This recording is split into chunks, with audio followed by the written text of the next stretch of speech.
There is a big why when you think of the fact that the great majority of the Danish Jews escaped the Holocaust. Why was it possible in this small occupied country to avoid the disaster? And what made it possible for the vast majority of Jews in Denmark to escape to neighboring Sweden across the sound here?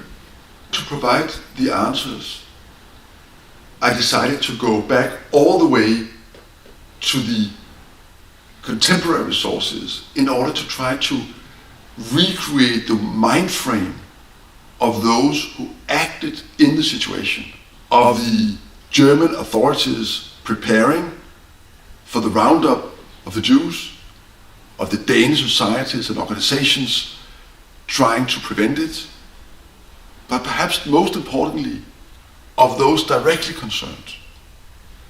And I have diaries of some of those who faced this threat and who had to realize that from being law-abiding, ordinary citizens living their normal lives, they were suddenly becoming refugees within their own society. And the book opens with Kis Marcus, a young mother and 2 children with her husband, sitting at her desk writing down notes on what to bring with her on her escape.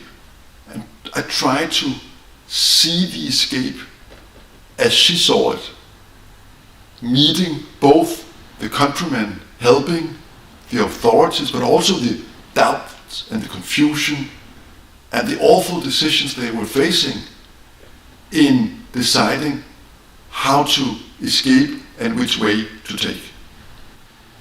And by doing that, I'm also trying to recreate the situation where this small, exposed democracy is trying to stand up against a totalitarian power like Nazi Germany.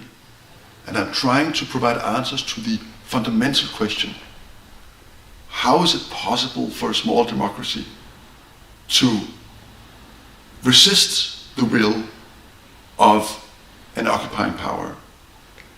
And how is it possible to create a situation in which ordinary citizens refuse to act against their fellow countrymen? That's the basic question, and that's the question I try to answer.